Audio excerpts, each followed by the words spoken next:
काशी प्राचीन समय से ही प्रसिद्ध है। संस्कृत विद्या का वह पुराना केंद्र है। उसे भगवान विश्वनाथ की नगरी या विश्वनाथपुरी भी कहा जाता है। विश्वनाथ जी का वहाँ पर बहुत प्राचीन मंदिर है। एक दिन विश्वनाथ जी के पुजारी स्वप्न देखा कि भगवान विश्वनाथ उनसे मंदिर में विद्वानों तथा धर्मात्मा लोगों की सभा बुलाने को कह रहे हैं। पुजारी जी ने दूसरे दिन ही सवेरे सारे नगर में इसकी घोषणा करवा दी। काशी के सभी विद्वान साधु और पुण्य आत्मा दानी लोग भी गंगा जी में स्नान करके मंदिर में आए। सबने विश्वनाथ जी को जल चढ़ाया, प्रदक्षिणा की और सभा मंडप में तथा कुछ लोग मंडप के बाहर खड़े हो गए। उस दिन मंदिर में बहुत भीड़ थी। सबके आ जाने पर पुजारी जी ने अपना स्वप्न सबसे बताया।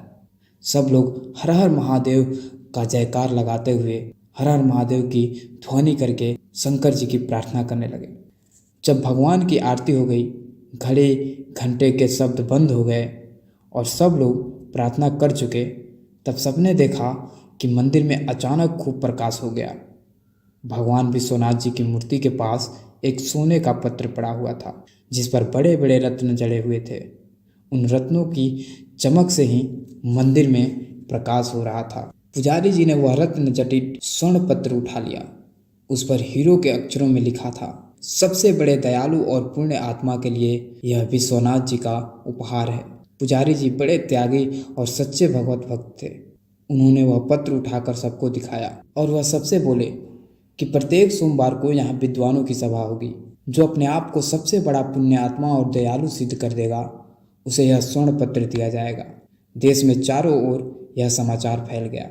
दूर दूर से तपस्वी, त्यागी, व्रत करने वाले, दान करने वाले लोग काशी आने लगे। एक ब्राह्मण ने कई महीना लगातार चंद्रायण व्रत किया था। वे उस स्वर्ण पत्र को लेने आए, लेकिन जब स्वर्ण पत्र उन्हें दिया गया, उनके हाथ में जाते ही वह स्वर्ण पत्र मिट्टी का हो गया। उसकी ज्योति नष्ट हो गई। लज्जित होकर उन्होंने स्वर्ण पत्र लौटा दिया। पुजारी जी के हाथ में जाते ही फिर से वह सोने का हो गया और उसके रत्न चमकने लगे। एक बाबूजी ने बहुत से विद्यालय बनवाए थे, कई स्थानों पर सेवा श्रम चलाते थे। दान करते करते उन्होंने अपना लगभग सारा धन खर्च कर दिया था। बहुत सी संस्थाओं को वे सदा दान देते थे। अखबारों में भी उनका नाम छपता था। वे भी स्वर्ण पत्र लेने आए, किंतु उनके भी हाथ में जाकर वह स्वर्ण पत्र मिट्टी का हो गया। पुजारी जी ने उनसे कहा कि आप पद, मान या यश के लोभ से दान करते जान पड़ते हैं। नाम की इच्छा से होने वाले दान सच्चा दान नहीं होता। इसी प्रकार बहुत से लोग आए, किंतु कोई भी स्वर्ण पत्र पा नहीं सका। सबके हाथ में पहुंचकर वह स्वर्ण पत्र मिट्टी का हो जाता था। कई महीने बीत गए।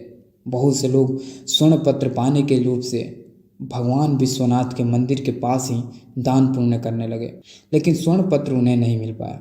एक दिन एक बूढ़ा किसान भगवान विश्वनाथ के दर्शन करने आया। वह देहाती किसान था। उसके कपड़े मैले और फटे थे।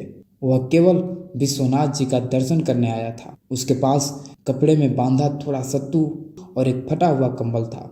मंदिर के पास में ही लोग गरीबों को कपड़े और पूरी मिठाइयाँ बांट रहे थे, किंतु एक कोढ़ी मंदिर से थोड़ा दूर पड़ा रहा था। उससे उठा नहीं जा रहा था। उसके सारे शरीर में घाव थे। वह भूखा था, किंतु उसकी ओर कोई देखता तक नहीं था।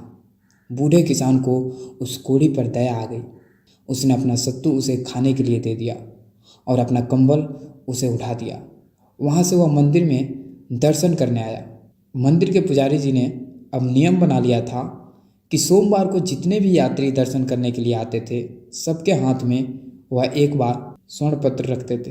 बूढ़ा किसान जब विश्वनाथ जी का दर्शन करके मंदिर से निकला, पुजारी जी ने स्वर्ण पत्र उसके हाथ में रख दिया। उसके हाथ में जाते ही स्वर्ण पत्र जड़े रत्न दुगुने प्रकाश से चमकने लगे। सब लोग बूढ़े की प्रशंसा करने लगे।